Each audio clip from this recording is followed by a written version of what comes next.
Walk down the right back alley in Sin City and you could find anything.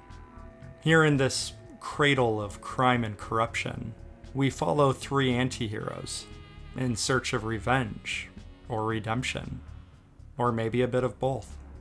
Based off the serialized neo-noir comics by Frank Miller, who also co-directed this film after Robert Rodriguez won him over when he showed him the concept of his comic brought to life. Rodriguez wanted this project to be less of an adaptation and more of a translation.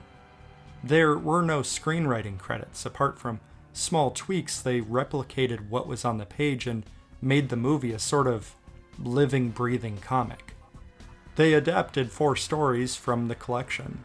That Yellow Bastard follows the last honest cop in a race against the clock to save a girl from a serial child murderer, all while battling his heart condition and the forces of corruption trying to get in his way. Hartigan is framed and locked away for 8 years, his only comfort being a weekly letter from Nancy, the child that he saved all those years ago. But when the letters dry up, he fears that she might have slipped up and they must have found her, and that he'll need to get out of prison to save her one last time. The hard goodbye follows Marv, a barbaric man with an ugly mug that can't even pay for affection. That is, until he meets Goldie, a prostitute that shows him kindness that he's never experienced before. But she was running from something, or someone, and she's assassinated in bed beside him. And Marv, the perfect fall guy, has been framed for her murder. He vows to avenge Goldie, and he works his way up the food chain, killing everyone that knows anything about this cover-up. But the truth of the situation is much more horrifying than he could have predicted. Cannibals, prostitutes, and religious nutbags. And along with his mental condition and his hallucinations, he can't be sure of what he's doing. But he does know one thing. In a city of demons, Goldie was an angel. And the lives of these whores are worth killing for, worth dying for, and worth going to hell for. The Big Fat Kill takes place in Old Town, a place run by prostitutes, a place without pimps. The women protect their own and administer their own justice, as they have a truce with the police. But when a cop harasses a prostitute and is swiftly executed, they realize that their way of life is about to come crumbling down. The truce will end, the mob will attack, and the blood of these women will run down the streets. So Dwight, an ally to these women, plans to dispose of the body before war breaks out. But they're betrayed.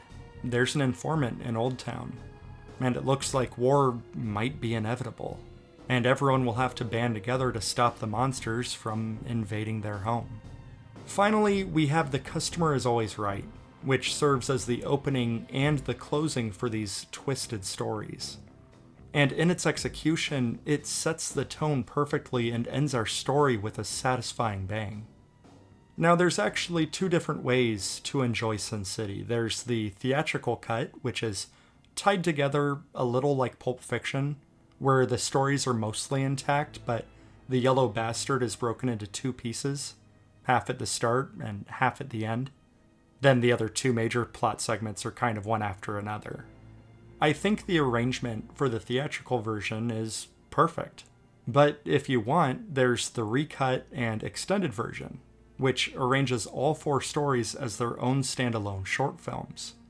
I guess this is fine if you just want to watch a little bit of Sin City, but if you're going to do the whole thing, I prefer the pacing and the editing of the theatrical. But whatever version you chose correctly just by watching Sin City. Sin City is an unapologetic and uncompromising passion project. Its visual art style is hypnotic, and it hasn't aged a day. It looks just as good on the screen as the ink does on the page. And this is by design. The movie was created using almost purely CGI, which sounds like a red flag, but when you're going for style over substance, it was definitely the right call. But Sin City wouldn't be a good movie just because it looks cool, just because they faithfully captured the style of the comic. If they wanted it to be more than a curiosity, it would have to be engaging and entertaining for its 2-hour runtime. Well, it is. Sin City features an ensemble cast that breathes life into these one-note characters, but they pull this off with a completely straight face. Sin City isn't winking at the camera, as cheesy and silly and witty as it comes off. Its gruff, hard-boiled attitude is perfectly realized here. Sin City is cynical, it's disgusting, it's disturbing, it's violent, and it's impossible to tear your eyes away. Mostly because it's so much fun. Sin City is one of those few examples of a perfect comic adaptation. And if you haven't seen it yet, you really should, because there really is nothing quite like it.